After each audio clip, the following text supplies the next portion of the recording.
Hey guys, it's Bertha, and I know I look rough, but let's just bear with it. So over the weekend, I was invited to go to Denver, Colorado, by St. Jude to share my story in front of a sorority called Lambda Theta Alpha. And basically, this sorority has been supporting St. Jude for the past 30 years. And altogether, it's to my understanding that they have donated I think it's $500,000 to the hospital. And so it was really an honor to go, especially because of the fact that the founders are actually Latinos, and so most of the members of the sorority were Latinos. And so I had a lot of fun downtown and just sharing my story.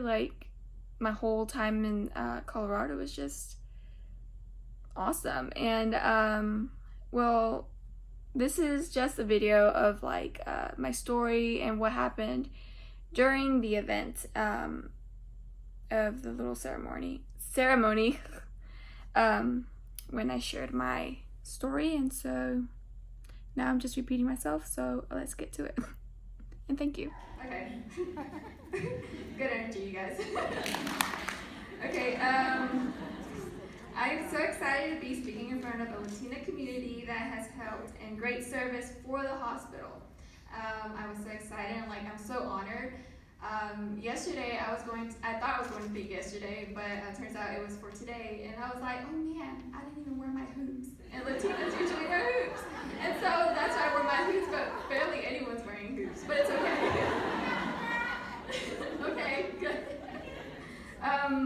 But yes, I like y'all to give yourself a great applause because y'all have done great service for the hospital. Alright, so I was diagnosed at age 13 with Ewing sarcoma with a cancerous tumor mass in my left pelvic area. So that's my left hip. Before cancer, I loved to run and I enjoyed to play basketball. I was even planning on trying out for the school basketball team. How did I know I had cancer? I started off with hip soreness after school. It gradually led up to sharp pain that shot down my whole left leg. It was April of my 7th grade year. For about a month, I would get back from school and take ibuprofen, lay down, and take a nap up until dinner time. And then this one day I was laying down and I rubbed my hip and I felt like this huge bulge in the back of my, near the back side of my, the left side. Okay, and I was so scared, and so I shot up from my bed, and then I went to the mirror, turned to my side, and then I lifted up my shirt, and I seen this huge bump just coming out of my back. And I was really scared, and so I went to my mom, and she was equally concerned. I waited for my dad to come back from work so we could go to the hospital in town. I had gone to the hospital at least 2 times before that night, the same hospital, and with the same pain, only that time I had that bump. The doctor would always tell me that it was just because I was growing too fast and it was just irregular bone growth. But that night, because of the bulge coming out of my hip, they were really concerned, and so they ran some scans. After a long night at the hospital and waiting for results, the doctor comes to tell me that I had a tumor the size of a grapefruit in my hip. So the next day, he referred me to an oncologist that was an hour away. And my life had changed from one day to another. One day, I was a 13-year-old worrying about my grade in math, to a girl worrying about whether I would die or lose my life, to an unwelcome illness. I wasn't sure what to expect from cancer at the beginning. All I really knew is that I could lose my color and lose my hair. After further tests and a biopsy, I was diagnosed with cancer, Ewing sarcoma. The mass was inside my pelvic bone, around it, and it had already advanced into my bone marrow, meaning that it could have spread anywhere else in my body. So from the very beginning, my cancer was really hard to treat. I had chemotherapy and radiation over a course of a whole year back at home in Georgia. It took most of my left leg strength, more than I had thought. I was too sick and wasn't able to attend school for a whole year. Because of that, I graduated a year later than I was meant to. I'm not even upset though. And let's not even get into medical bills and traveling expenses. The hospital was about an hour away from my house, and we had to go back and forth all the time for a whole year. And at that time, the gas prices had shot up like crazy. After that, I had a 2-year remission. I was doing well and was getting back on track with life. Then summer of 2015 came, and I started to get the same pain in my hip again. Went to the doctor, and I was diagnosed with the same cancer. Hearing the doctor tell me that the cancer was back hurt more this time than the first. This time I knew what it meant. I was already going strong to the point where my legs were strong enough to run. I also was back on track with school, and I was psyched because I was finally going to be able to show my teachers my full potential. And I don't know about y'all, but that, like, my grades have always meant a lot to me, like showing someone that I can do good. And like I've been an AP advanced placement student, so I was always in like the honor classes, and so I always wanted to show my best. I had grown very hopeful in the sense that I was going back to a regular state. So there I go back to the doctor, and they gave me 3 options as to how to deal with the cancer. 1, take the same cancer treatment again, only I would have to expect the same results.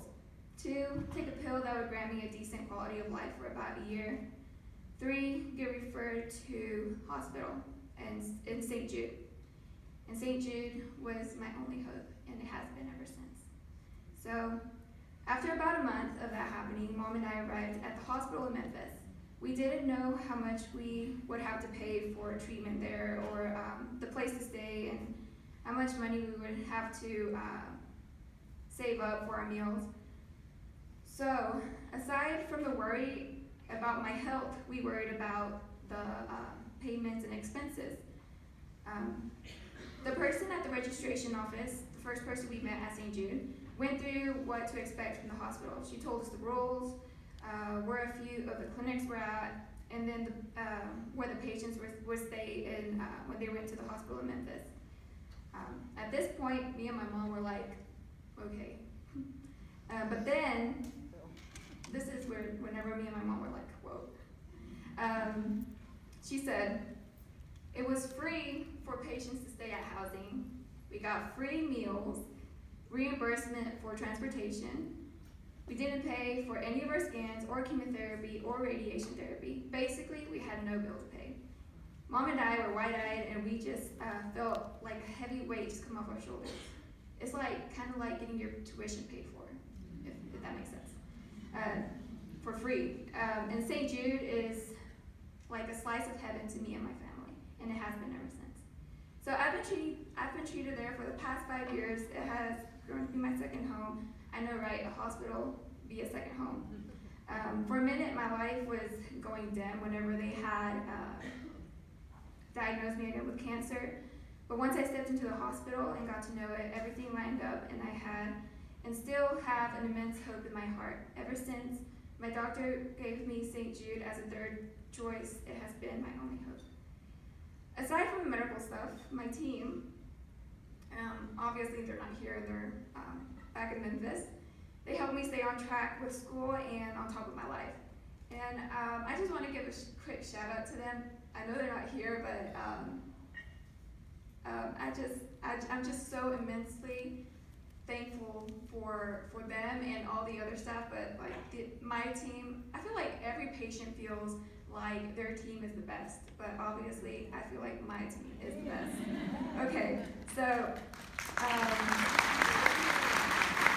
my doctor, her name is Miss Sarah Federico, my nurse Allison, nurse Irma, interpreter Guillermo, social worker Beverly Esposito, child life specialist Amanda Brody. And can y'all just give them a big round of applause? So, Lord knows how many nights I cried thinking I wouldn't finish my college algebra class with a good score. They even helped me stay on track with that. The unbelievable support from even the cafeteria staff lightens my mood every day. And even the researchers that just like walk because I see the researchers, whenever I go to like the cafeteria, they're like going in to get their lunch. And so seeing them, it's just like another symbol of hope. And so whenever like I'm at housing, it's like inside the hospital facility. And so I would be, like it would be night, and then I would look towards the hospital, and then the lights would be on. And like right before sleeping, I see those lights, and it's like a symbol of hope to me. Like right before going to sleep, and I'm like, God, thank you so much for this every night. Okay, so God could not put me in better hands. I believe that God is bringing the healing, and He is using this place to do so. I'd like to point out two people this evening, one who isn't here, but one representing the love and support from the hospital, and one representing love and support from outside the hospital. Okay, LSAC member Delila, which Jasmine could represent for her today, which I'm equally thankful for you. And I have a guest with me, and her name is Carol. So a round of applause for her too, please. Okay, so Delila isn't here today, like I said, but she has been there for me to have my back at the hospital, and even if she doesn't know it, she makes me want to live louder. I refuse to believe God put her in my life just because. Same as the hospital, and that's how I feel about the hospital too. And thank you for inviting me to represent the patients at St. Jude. And the other person, Carol, like I said, is my guest. We were supposed to graduate together. But cancer couldn't get the best of us, and our friendship is stronger than ever. She represents the love and support from my family, my friends, and Team Brenda. I sincerely thank you too with all my heart. So it is to my understanding that the members of the Lambda Theta Alpha, LTA sorority, have given St. Jude a lot of support in increasing awareness and help in financial support. Like my pastor said, los biles no se pagan con solo fe, meaning you can't just pay bills with just faith. So support like this keeps St. Jude running. Along with that is my only hope. Thank you for your years of service and hard work. It has been an honor speaking in front of St. Jude heroes. I want to almost finish off with a quote I wrote on one of my art pieces displayed on the ABC wall at St. Jude. I made 4 years ago. And if you ever get the chance to go, my letter is this. Okay, so this is what it says.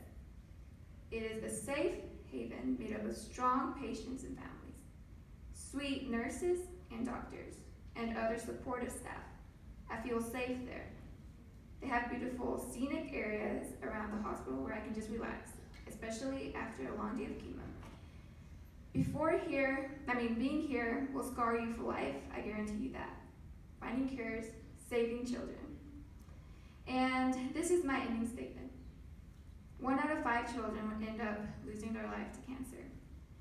4 will survive, and that one is one too many. So please, keep on supporting us the way you have, and I am so thankful for you inviting me to be here and represent those patients and families. And I am just endlessly thankful.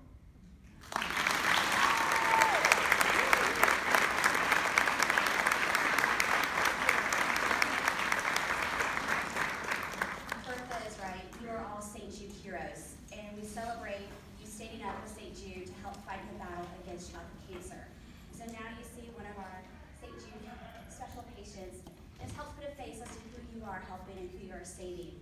So thank you again, because every dollar, every hour you volunteer truly makes a difference. And so now we're going to celebrate the big check presentation. So I'll be down there in a second.